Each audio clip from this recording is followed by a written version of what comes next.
नमस्कार दोस्तों, एक बार फिर से आप लोगों का आपके अपने इस बैंको कैरियर के ऑनलाइन प्लेटफॉर्म में स्वागत है।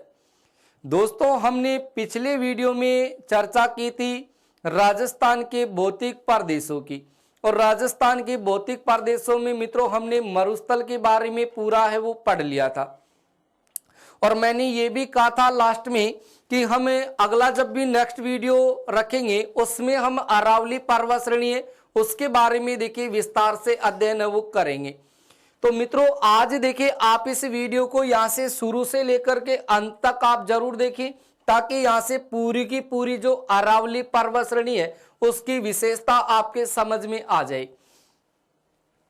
देखो मित्रों, यहाँ पर आप देखोगे कि जो अरावली पर्वत श्रेणी है उसकी यहां से क्या क्या विशेषता रहेगी। देखिए यहां पर आपके सामने दूसरा जो भाग है वो भाग है अरावली पर्वत श्रेणी का। अरावली पर्वत श्रेणी, देखो मित्रों अरावली पर्वत श्रेणी।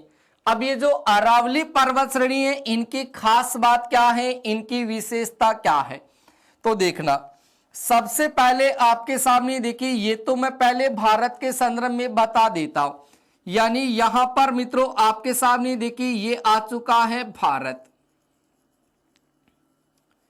यहां पर मित्रों आपके सामने सबसे पहले देखिए यहां से भारत का मानचित्र आ चुका है, और इसी भारत के मानचित्र में हम ये देखने वाले हैं कि ये जो अरावली पर्वत श्रेणी है ये कहां से शुरू होती है और इनकी क्या क्या विशेषता है।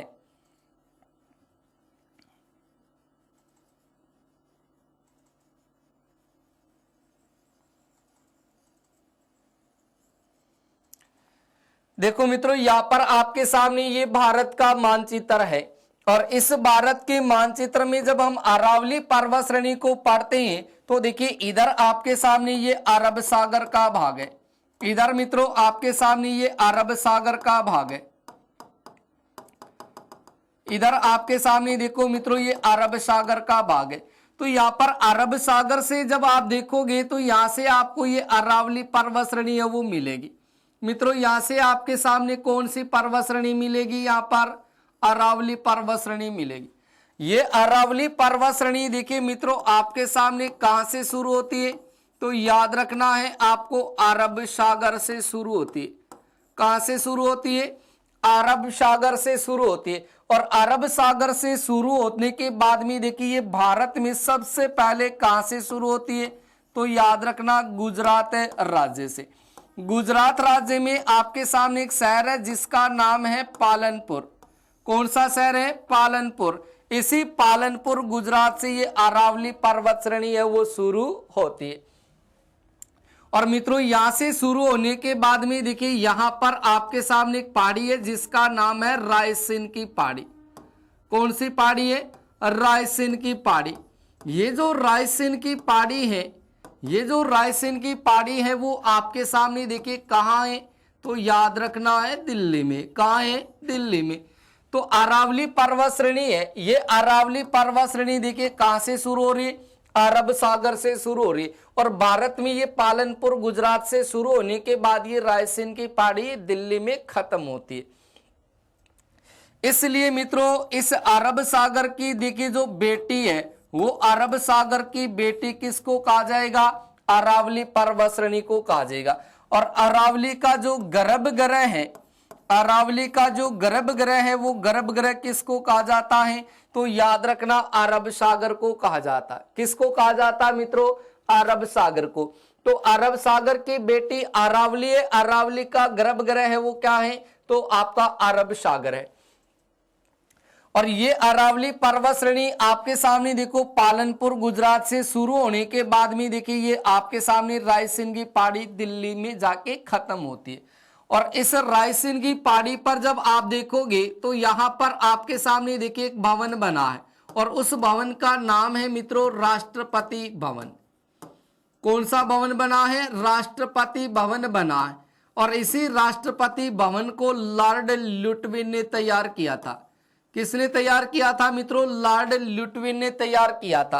और इसी राष्ट्रपति भवन पर देखा जाए तो देखिए यहाँ पर आपके सामने राष्ट्रपति भवन है, वो इसको तैयार तो किया था लॉर्ड लिटविन ने, और इसमें रहा था सबसे पहले लॉर्ड इरविन।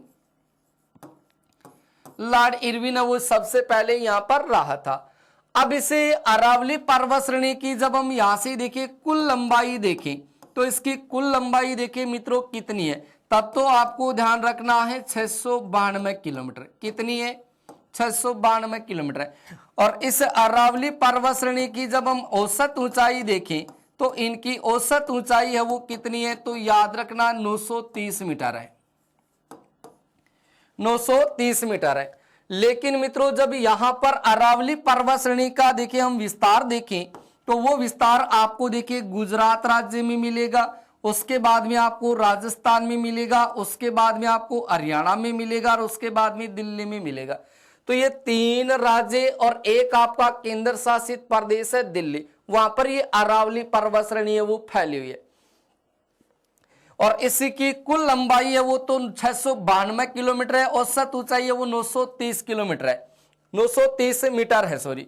उसके बाद में देखिए जब राजस्थान में हम अरावली पर्वत श्रेणी को देखें तो राजस्थान में इसका विस्तार देखो कहां से शुरू होता है। तो मित्रों राजस्थान में इसका जो विस्तार शुरू होगा वो कहां से शुरू होगा, पिंडवाड़ा से शुरू होगा। और ये पिंडवाड़ा कहां है, सिरोही में। ये पिंडवाड़ा सिरोही है, वहां से इसकी शुरुआत होगी और वहां से शुरुआत होने के बाद में ये खेतड़ी सिंगाना, ये जो आपके सामने खेतड़ी जो सिंगाना है झुंझुनू जिले में पड़ता है, वहां पर इनका विस्तार है वो राजस्थान में आता है। तो पिंडवाड़ा जो सिरोही जिला वहां से शुरू होने के बाद में ये खेतड़ी सिंगाना झुंझुनू तक है, ये अरावली पर्वत श्रेणी है वो फैली है। और राजस्थान में देखो इसकी कुल जो लंबाई है वो कुल लंबाई कितनी रहेगी, 550 किलोमीटर रहेगी मित्रों। कितनी रहेगी, 550 किलोमीटर। जो कुल लंबाई का राजस्थान में 80% हिस्सा, भाई कुल लंबाई का 80% हिस्सा है राजस्थान में, क्योंकि राजस्थान में लंबाई है वो 550 किलोमीटर है।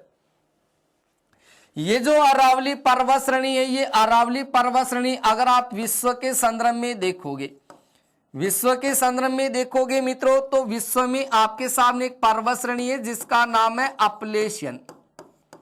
कौन सी पर्वत श्रेणी है, अपलेशियन पर्वत श्रेणी है। ये अपलेशियन पर्वत श्रेणी है, ये आपको यूएसए में मिलेगी। कहां मिलेगी, यूएसए में मिलेगी।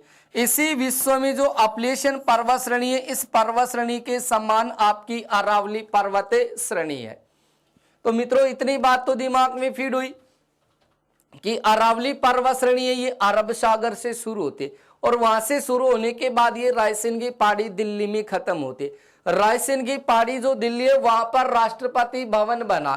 इस भवन को तैयार करता है लॉर्ड लिटविन और इसमें सबसे पहले रहा कौन, लॉर्ड इरविन।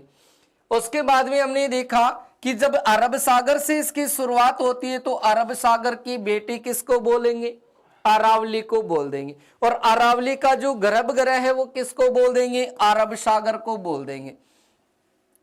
भारत में इसकी शुरुआत कहां से होती है, तो याद रखना है आपको, देखिए पालनपुर गुजरात। पालनपुर गुजरात से देखिए आपके सामने अरावली की शुरुआत होती है और यहां से शुरू होने के बाद में ये देखिए आपके सामने रायसेन की पहाड़ी दिल्ली में खत्म होती है। लेकिन मित्रों जब राजस्थान की बात करते हैं तो राजस्थान में इसका विस्तार कहां से शुरू होता है, तो ये पिंडवाड़ा तहसील है सिरोही में, वहां से ये शुरू होकर के खेतड़ी सिंगाना झुंझुनू में खत्म होती है। और यहां से यहां तक इसकी लंबाई 550 किलोमीटर है और कुल लंबाई का 80% है वो राजस्थान में। कुल लंबाई 692 किलोमीटर है, औसत ऊंचाई 930 मीटर है और ये विश्व में अपलेशियन पर्वत श्रेणी के समान है। इतनी बात क्लियर हुई। फिर मित्रों आगे देखो, यहां से आगे देखोगे मित्रों तो यहां से हिमालय पर्वत श्रेणी शुरू होती है। देखो मित्रों यहां पर आपके सामने ये हिमालय पर्वत श्रेणी है। तो ये आपके सामने जो अरावली पर्वत श्रेणी है, ये अरावली पर्वत श्रेणी इधर तो देखिए आपके सामने ये हिमालय का भाग है, इधर तो आपके सामने हिमालय का भाग है और यहाँ पर ये अरावली पर्वत श्रेणी और इस अरावली पर्वत श्रेणी से नीचे यहाँ पर आपको एक पर्वत श्रेणी मिलेगी जिसका नाम है विंध्याचल पर्वत श्रेणी। यहाँ पर आपको विंध्याचल पर्वत श्रेणी मिलेगी। तो अरावली जो पर्वत श्रेणी है ये विंध्याचल पर्वत श्रेणी और आपके सामने हिमालय पर्वत श्रेणी, ये विंध्याचल पर्वत श्रेणी और हिमालय पर्वत श्रेणी इन दोनों पर्वत श्रेणियों के मध्य स्थित है। और मित्रों इसी हिमालय से यहां से आप देखोगे तो यहां से देखिए एक नदी निकलती है जिसका नाम है सिंधु नदी। वो सिंधु नदी इधर से निकलने के बाद में देखो यहाँ अरब सागर में आकर के गिरती है। और यहां से जब आप देखोगे तो यहां से आपके सामने ये गंगा नदी निकलती है। ये अलकनंदा और भागीरथी नदी के नाम से निकलने के बाद में देखो यहां से ये सीधी बंगाल की खाड़ी में आकर गिरती है। तो देखिए इस अरावली का जो उत्तर पश्चिमी भाग है, इस उत्तर पश्चिमी भाग में तो मित्रों आपके सामने सिंधु नदी का मैदान है और इधर पूर्व में जब आप देखोगे तो वहां पर आपको गंगा का मैदान मिलेगा। यानी उत्तर पश्चिम में सिंधु का मैदान है और पूर्व में गंगा का मैदान है। तो इन दोनों मैदानों के मध्य ये जो अरावली पर्वत श्रेणी है वो क्रेस्ट लाइन विभाजक रेखा का कार्य करती है। क्या करेगी? क्रेस्ट लाइन विभाजक रेखा का कार्य करती है मित्रों। तो क्रेस्ट लाइन विभाजक रेखा का कार्य कौन सी पर्वत श्रेणी कर रही है? अरावली पर्वत श्रेणी कर रही, क्योंकि अरावली पर्वत श्रेणी है ये आपके सामने देखिए उत्तर पश्चिम में सिंधु का मैदान है और पूर्व में आपके सामने गंगा का मैदान है। तो इन दोनों के मध्य ये अरावली पर्वत श्रेणी ये क्रेस्ट लाइन विभाजक रेखा का कार्य करती। तो ऐसी स्थिति में अरावली के पश्चिम में बहने वाली जो नदियां हैं वो नदियां तो अरब सागर में आकर गिरती है और पूर्व में बहने वाली जो नदियां वो नदियां अपना जल देखो बंगाल की खाड़ी में गिर देती है। इतनी बात समझ में आई या नहीं आई? अगर इतनी बात समझ में आ गई तो पहले आप इनका स्क्रीनशॉट ले लें। पहले मित्रों आप इनका स्क्रीनशॉट ले लें, फिर मैं आपको आगे की स्थिति है वो और बता देता हूं। स्क्रीनशॉट ले लिया आपने। अब देखिए यहां से हम देखिए राजस्थान के संदर्भ में इनकी बात करते हैं मित्रों। राजस्थान के संदर्भ में हम बात करते हैं इसे अरावली पर्वत श्रेणी की।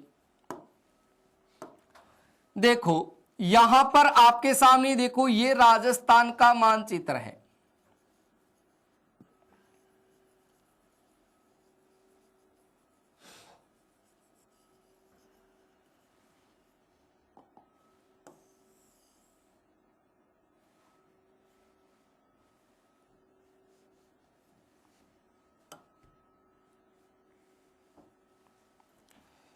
यहां से मित्रों आपके सामने देखिए ये राजस्थान का मानचित्र है और इसी मानचित्र पर हमें ये देखना है कि अरावली पर्वत श्रेणी का राजस्थान में विस्तार देखो कैसे है।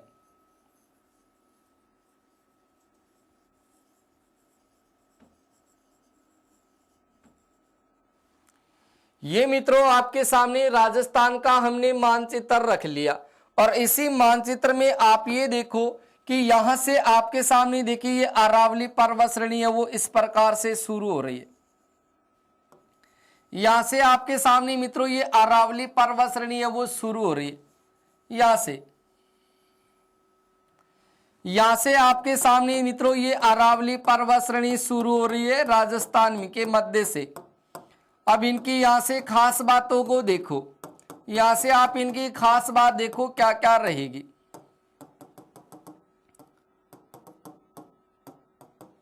देखना यहां पर आपके सामने देखिए ये राजस्थान की उत्तर दिशा है, यहां से आपके सामने दक्षिण दिशा है और यहां से आपके सामने पूर्व दिशा है और यहां से आपके सामने पश्चिम दिशा है।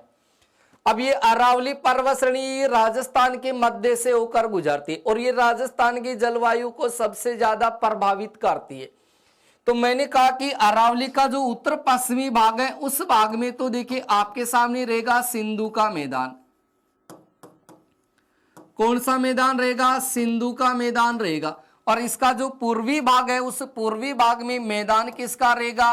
गंगा का मैदान रहेगा। तो इधर गंगा का मैदान है और इधर आपके सामने सिंधु का मैदान है।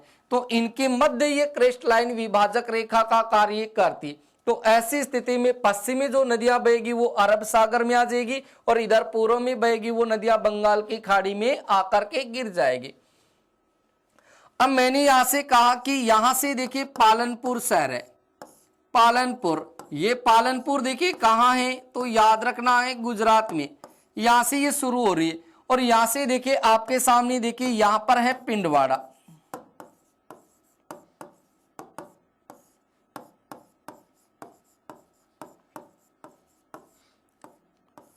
पिंडवाड़ा सिरोही, ठीक है। और यहां पर आपके सामने देखिए स्थान है कौन सा, खेतड़ी,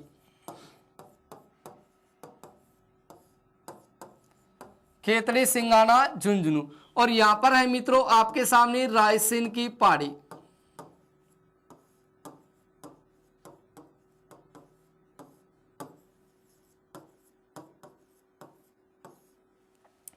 रायसेन की पहाड़ी दिल्ली। अब देखो यहां से इसकी और बात है, ये जो पालनपुर है और यहां पर आपके सामने देखिए उदयपुर जिला है, यहां पर उदयपुर जिला, तो उदयपुर जिला और इधर चित्तौड़गढ़ जिला वो प्राचीन काल में देखिए इडर क्षेत्र कहलाता था। क्या कहलाता था, तो यानी पहले उदयपुर जिले की बात करते हैं और इधर चित्तौड़गढ़ जिले की बात करें तो उदयपुर और चित्तौड़गढ़ ये मेवाड़ क्षेत्र के अंतर्गत वो आता था।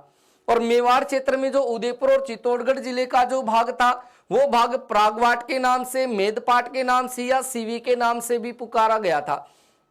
लेकिन इधर उदयपुर और इधर गुजरात के मध्य यहां पर एक क्षेत्र आता है जिसका नाम है इडर। कौन सा क्षेत्र है, इडर। तो यानी इडर क्षेत्र है ये मेवाड़ और गुजरात के मध्य का क्षेत्र, वो इडर क्षेत्र कहलाता था। और इसी पालनपुर को और इडर क्षेत्र है, इन दोनों को देखिए कन्हैया लाल सेठिया ने इनको देखिए राजस्थान का सग्गा भाई कह करके पुकारा था, सग्गा भाई कहा था। देखिए सग्गा भाई राजस्थान का किसको कहा गया है, तो याद रखना पालनपुर और इडर, यानी पालनपुर और इडर है, इन दोनों को देखिए राजस्थान का सग्गा भाई है वो कहा जाता। और ये सग्गा भाई किसने कहा था, तब आपको याद रखना कन्हैया लाल सेठिया, कन्हैया लाल जो सेठिया इन्होंने पालनपुर और इडर को राजस्थान का सग्गा भाई कह करके पुकारा था। और इन्होंने कोटेशन लिखा था कि पालनपुर इडर है ईणा, पालनपुर इडर है ईणा, सागी जामन जाया बीरा। तो इडर पालनपुर है ईणा, सागी जामन जाया जो बीरा है वो कन्हैया लाल सेठिया ने कहा था। किसके लिए, पालनपुर और इडर के लिए कहा था कि राजस्थान के सगे भाई है। ये बात आप नोट कर लेना, यहां से प्रश्न आपके दिमाग में रहना चाहिए।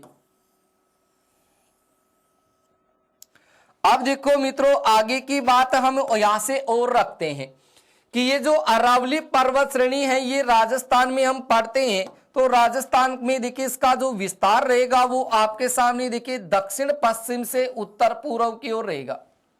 इनका जो विस्तार है मित्रों वो दक्षिण पश्चिम से क्या रहेगा, उत्तर पूर्व की ओर रहेगा। इनका विस्तार दक्षिण पश्चिम से उत्तर पूर्व की ओर रहेगा। और दक्षिण पश्चिमी जब आप ये देखोगे तो यहां पर ये मेरुदंड के रूप में फैली है।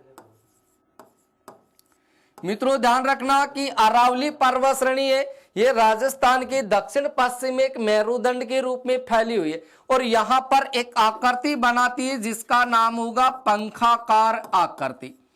यहां पर कैसी आकृति बनाती है, पंखाकार आकृति है वो बनाती है। तो मित्रों ये तो हो गई आपके सामने दक्षिण पश्चिम में पंखाकार आकृति, दक्षिण पश्चिम में फैला है मेरुदंड के रूप में। देखिए दोस्तों आगे हम बात करते हैं इस अरावली पर्वत श्रेणी की। तो देखिए ये राजस्थान है, इस राजस्थान के ये कितने प्रतिशत देखिए भूभाग पर फैली है। मित्रों कितने प्रतिशत भूभाग पर फैली है अरावली पर्वत श्रेणी, तो ये 9% भूभाग पर फैली है।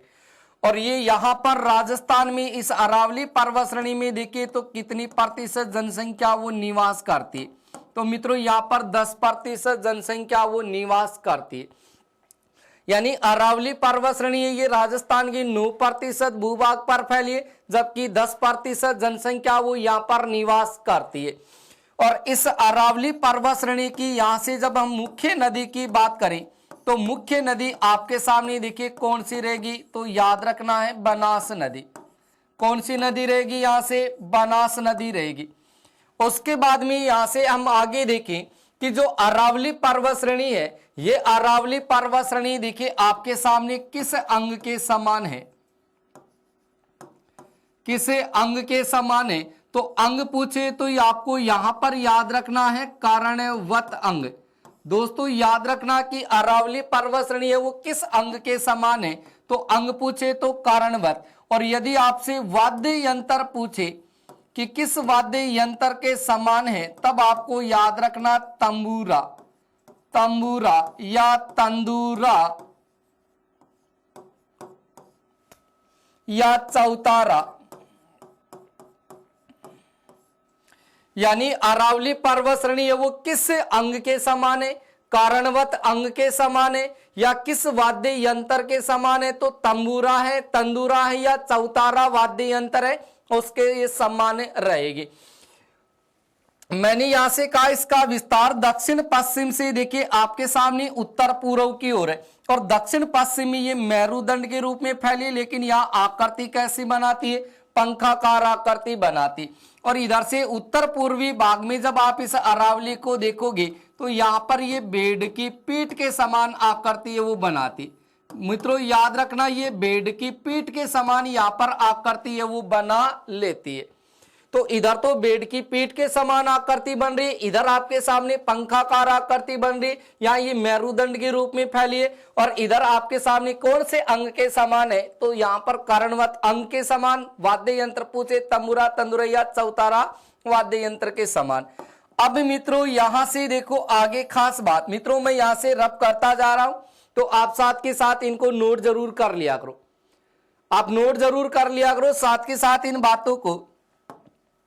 अब देखिए जब हम उत्तरी पूर्वी छोर की बात करें मित्रों, तो इस उत्तरी पूर्वी छोर में यहां पर आपके सामने एक घाटी है जिसका नाम है जिंदोली घाटी। मित्रों कौन सी घाटी है, जिंदोली घाटी है।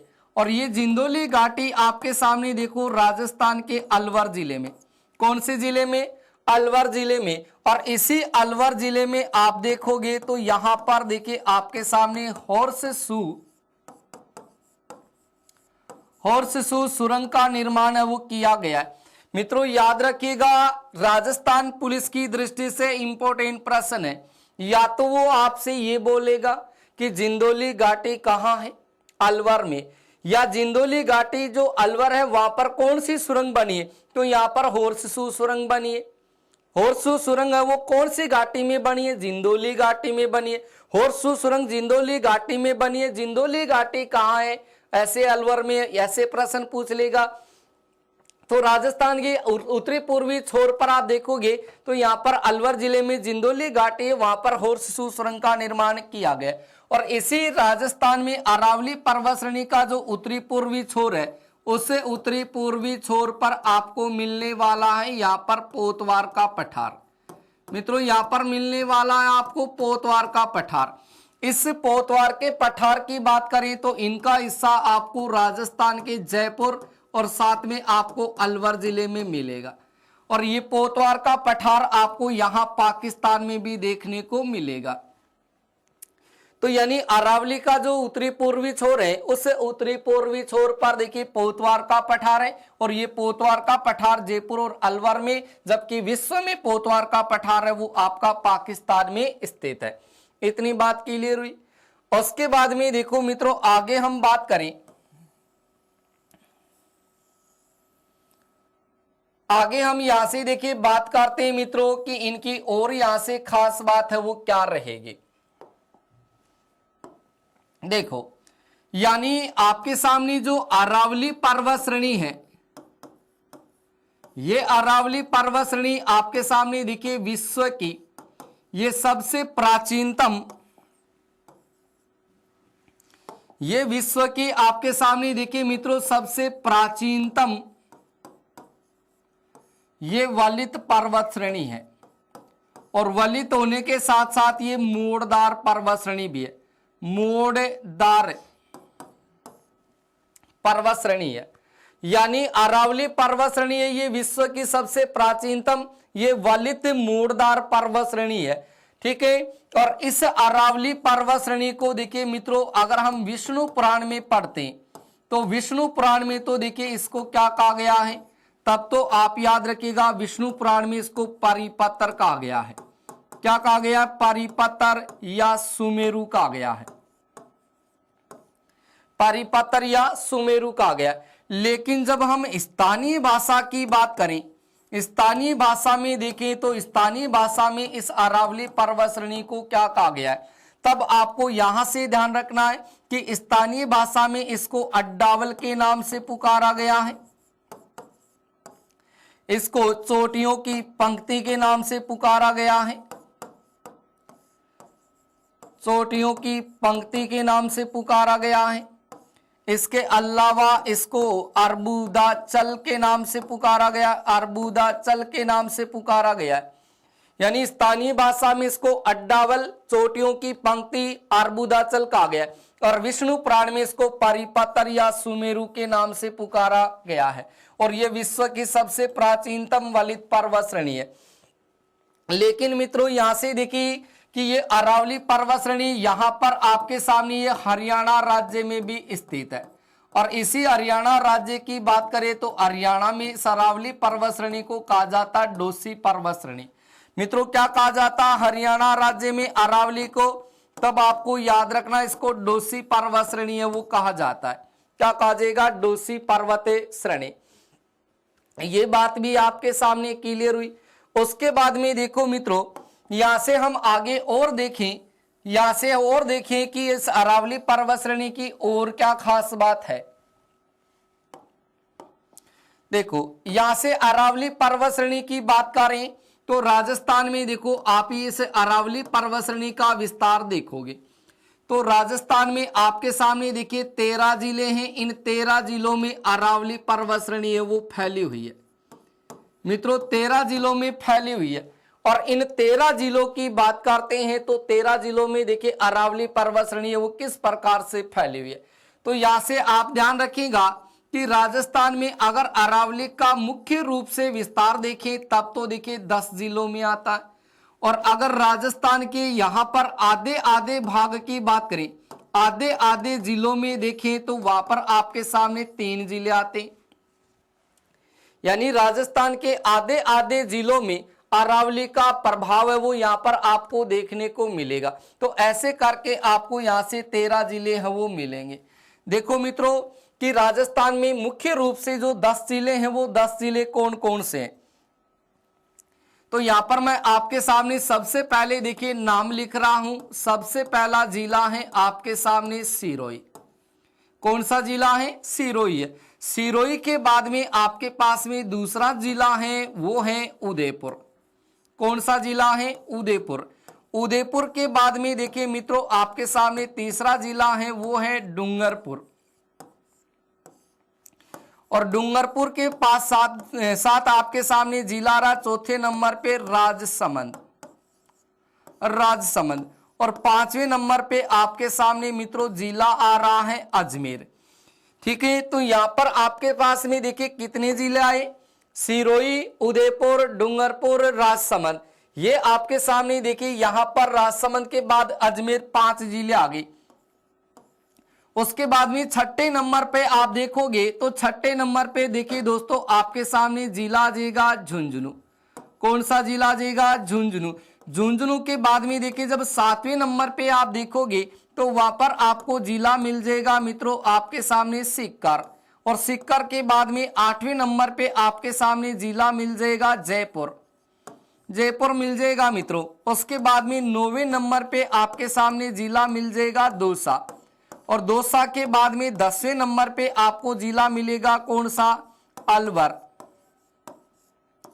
तो दोस्तों ये तो है आपके सामने राजस्थान के मुख्य 10 जिले। यहां से आपसे ये कहें कि निम्न में से कौन से जिले में अरावली का मुख्य रूप से विस्तार नहीं है, तो वहां पर आप ये 10 जिले काउंट करो। यानी सिरोही जिला है, सिरोही जिला है, उदयपुर जिला है, डूंगरपुर है, राजसमंद है, अजमेर है। उसके बाद में झुंझुनू है, सीकर है, जयपुर है, दौसा है, अलवर है। ये राजस्थान के 10 जिले हैं जिसमें अरावली का आपको मुख्य रूप से विस्तार है वो मिलेगा। उसके बाद में मित्रों राजस्थान में 3 जिले देखिए आपके सामने ऐसे रहेंगे। 3 जिले आपके सामने ऐसे रहेंगे जहां पर अरावली के आधे आधे जिलों में विस्तार रहेगा। यानी राजस्थान के 3 जिलों के आधे आधे भाग में अरावली पर्वत श्रेणी का विस्तार है वो आपको देखने को मिलेगा। तो वो 3 जिले देखिए आपके सामने कौन कौन से रहेंगे। दोस्तों सबसे पहले आपके सामने देखिए जिला आता है कौन सा, बांसवाड़ा, और बांसवाड़ा के बाद में दूसरा जिला आता है आपके सामने देखिए भीलवाड़ा। कौन सा जिला आता है, भीलवाड़ा। और उसके बाद में तीसरा जिला आप देखोगे तो वो जिला आपको कौन सा मिलेगा, टोंक मिलेगा। बांसवाड़ा, भीलवाड़ा, टोंक, इन 3 जिलों के आधे आधे भाग में अरावली पर्वत श्रेणी का विस्तार है। तो दोस्तों ऐसे करके राजस्थान में अरावली पर्वत श्रेणी में 13 जिले आ जाते हैं, और इन 13 जिलों को प्राचीन काल में मित्रों कहा जाता था मेरू। क्या कहा जाता था इनको, प्राचीन काल में मेरू कहा जाता था। किसको, अरावली पर्वत श्रेणी को। ठीक है, ये अरावली पर्वत श्रेणी की जो 13 जिले हैं इनको प्राचीन काल में मेरू कहा जाता था। और अरावली पर्वत श्रेणी का जो विस्तार है वो 13 जिलों में, जिसमें मुख्य रूप से 10 जिले सिरोही, उदयपुर, डूंगरपुर, राजसमंद, अजमेर, और उसके बाद में यहाँ पर आपके सामने झुंझुनू है, सीकर है, जयपुर है, दौसा है, अलवर है। और उसके बाद में राजस्थान के 3 जिलों के आधे आधे भाग में, 3 जिलों के आधे आधे भाग में अरावली का विस्तार देखने को मिलेगा, बांसवाड़ा, भीलवाड़ा और टोंक। उसके बाद में देखिए दोस्तों यहां पर आपसे यह कहेगा कि अरावली पर्वत श्रेणी का राजस्थान में सबसे ज्यादा जो विस्तार है, अरावली पर्वत श्रेणी का राजस्थान में जो सबसे ज्यादा विस्तार है वो कहां पर है। तब आपको याद रखना कि सर्वाधिक विस्तार देखिए आपके सामने कौन से जिले में, राजस्थान का जो उदयपुर जिला है, इस उदयपुर जिले में अरावली पर्वत श्रेणी का मित्रों सबसे ज्यादा विस्तार है। अरावली पर्वत श्रेणी का सबसे ज्यादा विस्तार है। लेकिन सबसे कम विस्तार आप देखोगे तो सबसे कम विस्तार आपको देखिए राजस्थान में कहां मिलेगा, अजमेर में मिलेगा। कहां मिलेगा, अजमेर में मिलेगा। तो हम यूं कह सकते हैं कि अरावली पर्वत जो श्रेणी है वो राजस्थान के देखिए मुख्य रूप से 10 जिलों में फैले। तो इन 10 जिलों में सबसे ज्यादा विस्तार तो देखिए कौन से जिले में, उदयपुर में, और सबसे कम विस्तार देखो कहां है, अजमेर में। लेकिन इस अरावली पर्वत श्रेणी की अगर हम सबसे ज्यादा ऊंचाई देखें तो सर्वाधिक जो ऊंचाई है मित्रों वो आपके सामने कौन से जिले में रहेगी, तब तो आप याद रखोगे सिरोही जिले में। कौन से जिले में रहेगी, सिरोही जिले में। और सबसे कम ऊंचाई यानी सर्वाधिक ऊंचाई की जब बात आती है तो वो रहेगी सिरोही में, और सबसे कम ऊंचाई की बात करें तो सबसे कम ऊंचाई मित्रों कहां रहेगी, तब आप याद रखोगे अजमेर जिले में। तो अरावली पर्वत श्रेणी का राजस्थान में सबसे ज्यादा विस्तार तो है उदयपुर में, और सबसे कम जो विस्तार है वो है आपके सामने कहां पर, अजमेर जिले में। और राजस्थान में अरावली पर्वत श्रेणी की सबसे ज्यादा जो ऊंचाई है वो ऊंचाई तो देखिए आपके सामने कौन से जिले में, सिरोही जिले में। और सबसे कम ऊंचाई आपके सामने कहां पर है, अजमेर जिले में। तो ये बात तो आपको यहां से ध्यान में रखनी है। उसके बाद में देखो मित्रों कि राजस्थान में 4 जिले आपको ऐसे भी मिलेंगे, 4 जिले आपको ऐसे भी मिलेंगे जहां पर अरावली का देखिए गौण रूप प्राप्त होता है। मित्रों अरावली का गौण रूप प्राप्त होता है, तो वो गौण रूप आपके सामने देखिए कहां कहां रहता है। यानी अरावली पर्वत श्रेणी है, इस अरावली पर्वत श्रेणी का जो आपके सामने गौण रूप है वो गौण रूप देखिए आपके सामने कौन कौन से जिलों में प्राप्त होता है। तो वहां पर आप लोग देख सकते हैं कि राजस्थान के 4 जिलों में, राजस्थान के 4 जिलों में अरावली का गौण रूप मिलेगा। और वो 4 जिले आपके सामने देखो कौन कौन से। सबसे पहले आपके सामने एक जिला है बाड़मेर, दूसरा जिला है मित्रों आपके सामने जालोर, दूसरा जिला है जालोर, तीसरा जिला है आपके सामने मित्रों सवाईमाधोपुर, और उसके बाद में सवाईमाधोपुर के बाद में चौथा जिला है आपके सामने चित्तौड़गढ़। राजस्थान में चित्तौड़गढ़ जिला है, इसके अलावा आपके सामने सवाईमाधोपुर जिला है, बाड़मेर जिला है और जालोर जिला। इन 4 जिलों में अरावली पर्वत श्रेणी का मित्रों गौण रूप प्राप्त होता है। तो मैंने यहां से आपसे कहा कि राजस्थान के 13 जिलों में अरावली पर्वत श्रेणी है वो फैली हुई है, और इन 13 जिलों को प्राचीन काल में देखो मेरू के नाम से पुकारा जाता था। और इस अरावली पर्वत श्रेणी में हम देखें तो मुख्य रूप से तो जिलों की संख्या है 10, और 3 जिलों की बात करें तो 3 जिलों के आधे आधे भाग में अरावली का विस्तार है वो देखने को मिलेगा। तो यहां पर देखिए 10 जिले अलग से याद रखो, सिरोही याद रखो, उदयपुर याद रखो, डूंगरपुर याद रखो, राजसमंद याद रखो, अजमेर याद रखो, झुंझुनू याद रखो, सीकर याद रखो, जयपुर याद रखो, दौसा याद रखो, अलवर याद रखो। ये तो मुख्य रूप से 10 जिले, और लेकिन 3 जिले ऐसे हैं जिनके आधे आधे भाग में अरावली है, बांसवाड़ा, भीलवाड़ा और टोंक है। और उसके बाद में देखिए यहां पर आपके सामने राजस्थान के 4 जिलों में अरावली का गौण रूप है, क्योंकि यहां पर आपके सामने बाड़मेर है, यहां पर आपके पास जालोर है, और यहां पर आपके सामने ये सवाईमाधोपुर है, और यहां पर आपके सामने ये चित्तौड़गढ़ जिला। तो चित्तौड़गढ़, सवाईमाधोपुर, बाड़मेर, जालोर में अरावली का गौण रूप है। ऐसे करके आपके सामने कुल यहां से देखिए आपके सामने 17 जिले प्राप्त हो जाते हैं। कितने जिले प्राप्त हो जाते हैं? 17 जिले प्राप्त होते हैं। तो यहां से इन सारे जिलों में से हम देखें तो अरावली का सबसे ज्यादा विस्तार तो कहां करोगे? उदयपुर में करोगे, और सबसे कम विस्तार कहां करोगे? अजमेर में करोगे। अरावली की सर्वाधिक ऊंचाई आप कौन से जिले में करोगे? सिरोही जिले में करोगे, और सबसे कम ऊंचाई आप कहां करोगे? अजमेर जिले में करोगे। इतनी बात आपके दिमाग में फीड हुई या नहीं हुई दोस्तों? इतनी बात आपके यहां से दिमाग में फीड हुई या नहीं हुई? अगर इतनी बात आपके फीड हो गई है दिमाग में तो पहले आप इनका स्क्रीनशॉट है वो ले लें।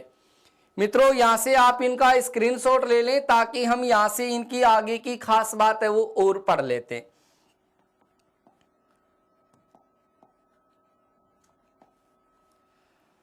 अब देखिए मित्रों यहां से हम आगे देखें कि इस अरावली पर्वत श्रेणी की यहां से और खास बात देखिए क्या रहेगी, देखना।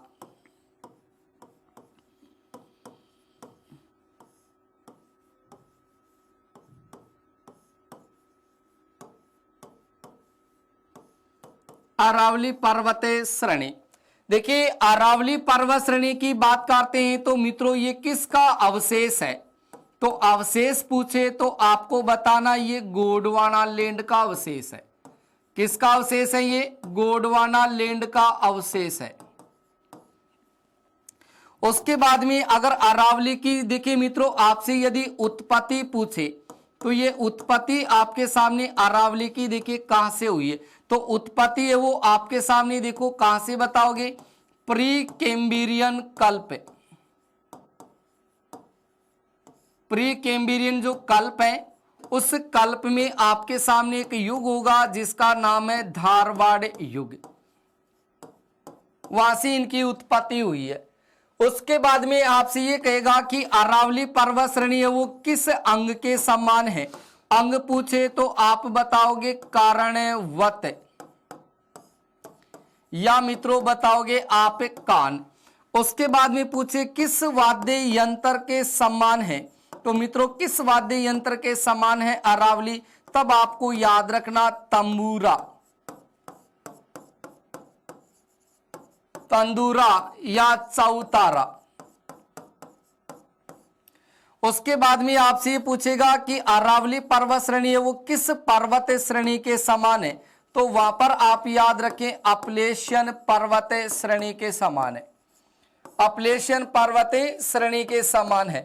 और ये कहां मिलेगी आपको? यूएसए में मिलेगी। अपलेशियन पर्वत श्रेणी के समान है। तो अंग पूछे तो कारणवत, वाद्य यंत्र पूछे तंबूरा, पर्वत पूछे तो अपलेशियन, ठीक है। और यहां पर आपसे पूछे कि अरावली पर्वत श्रेणी है इसको विष्णु पुराण में क्या कहा गया है? तो विष्णु पुराण में आप ध्यान रखिएगा कि विष्णु पुराण में तो इसको बोला गया परिपत्र। क्या बोला गया मित्रों? इसको परिपत्र बोला गया है, या इसको सुमेरु बोला गया है?